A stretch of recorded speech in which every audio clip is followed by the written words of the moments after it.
Welcome to Touching Tornadoes. My name is Conrad, and how are you, buddy? Today is Saturday. I don't even know what day it is. October 4th, maybe? Anyways, still dealing with the repercussions of my last manic episode, so, and also I'm a little tired today. I'm on my way. I'm headed right now southbound 235 in the Wichita area, Wichita, Kansas. That's where I'm from, mother trucker. Wichita, Kansas, baby. Which ironically, in my last manic episode, I would go from town to town, like I was on the road. I don't even know where all the places I stopped.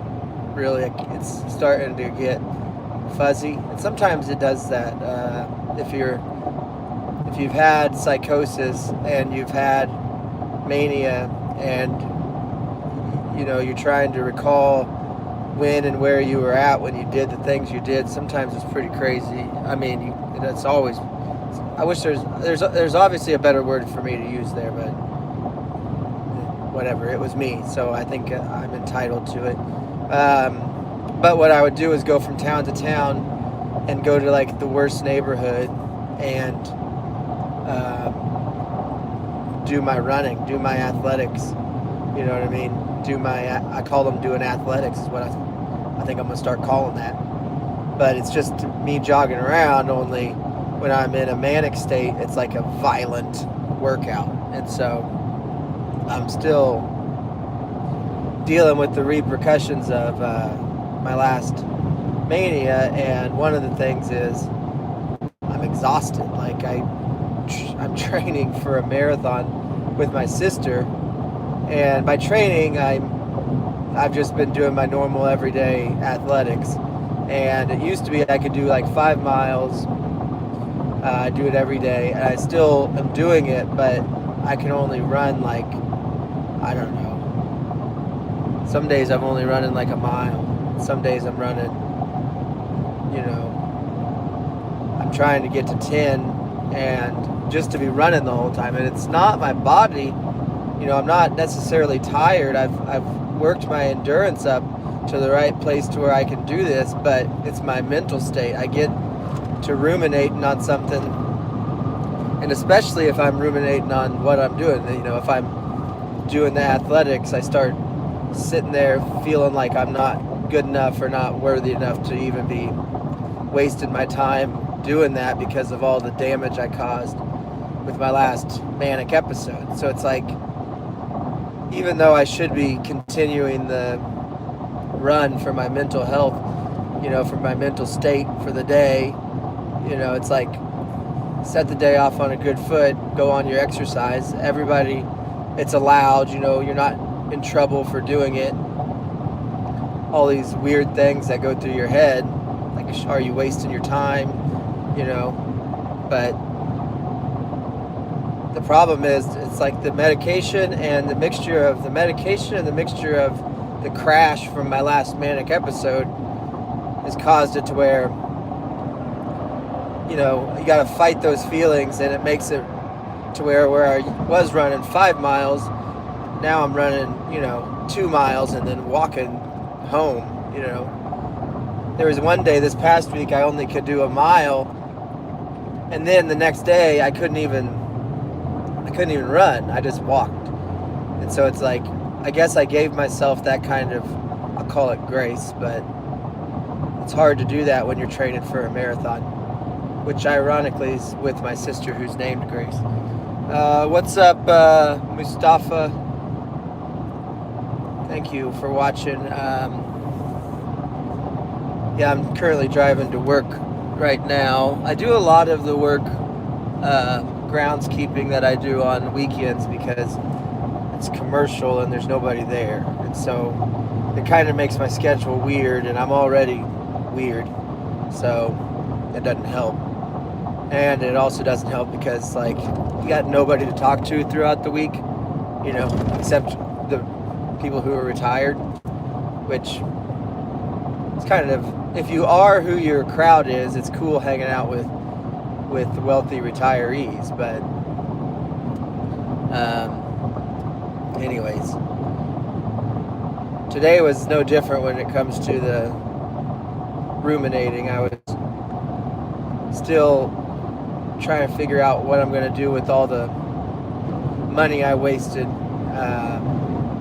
thinking that there's probably going to have to do some sort of bankruptcy thing. From my last episode, I just overspent on big items that I can't afford monthly, and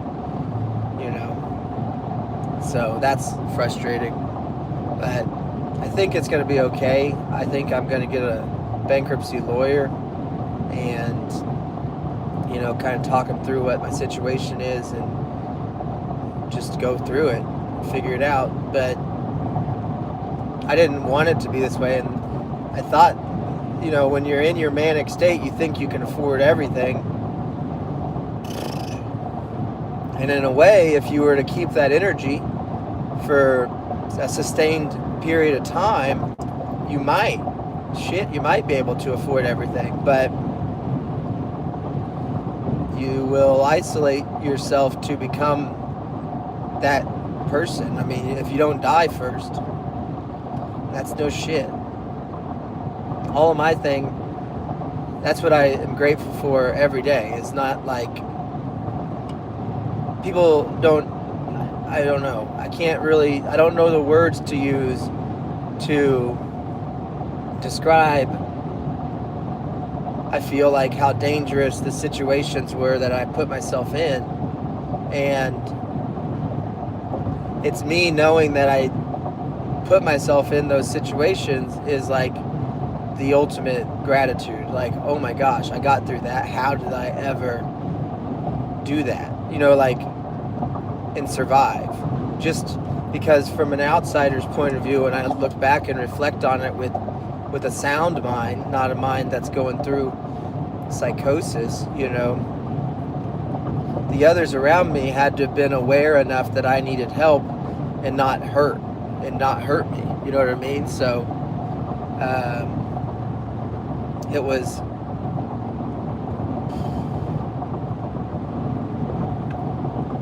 a lot. And so when I talk about bankruptcy, or I'm even thinking about going through that process,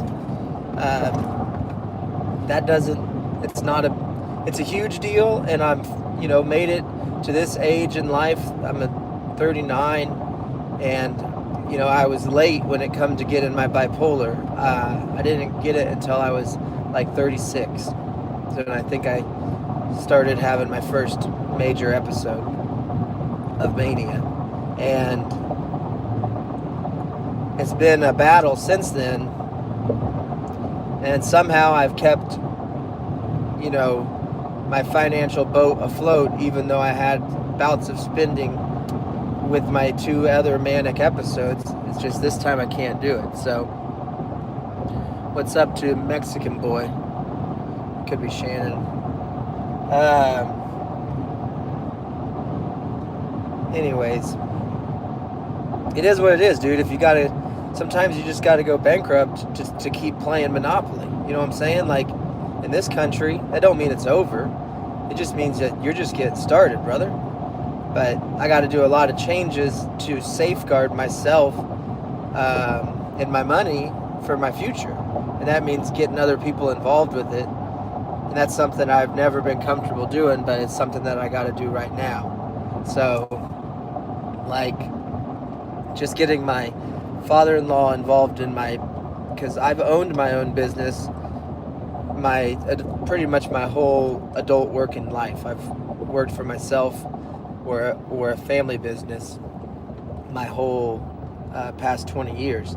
And so it's all I really know how to do, but to let go of the control of that has been kind of difficult, just mentally. So I'm working on that. But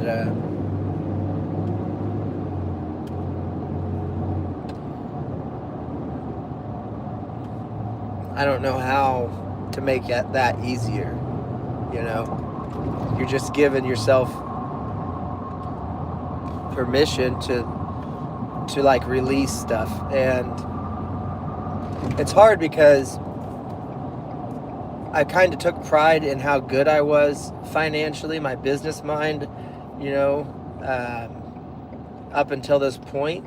But my last manic episode, I spent so much money, it makes you lose all that pride that you had in the good decisions that you had made to get to that point. You know, it's like, it doesn't even matter. It's all erased, you know. And so that's the part that you got to kind of swallow, the guilt of all that, and hope that people will forgive you, because, you know, not only is it affecting me, you know, like, I'll get through it.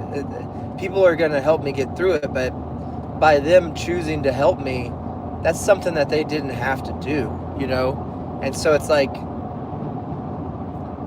fuck, you know, they're really helping. And then you wonder if that's something that you would do in that position, and you hope that you would. And I think that I would, if I could do what the people that are, you know, they're just using what they know, the information, their contacts, their brain, you know what I mean, and they're willing to use it to help me. And I've done that for everybody too, but typically I'm on the other end of it. I'm giving it. And so to need it and to be able to accept it without guilt or shame in order for me to be myself is hard to do. So anyways, thank you guys so much for watching. If you said hi, thank you for that. I've been doing a lot of these live videos, so just check the feed and subscribe to the channel or whatever, or don't, doesn't matter. But with that being said, have an okay day. Be good to yourself, and you know, be nice to others.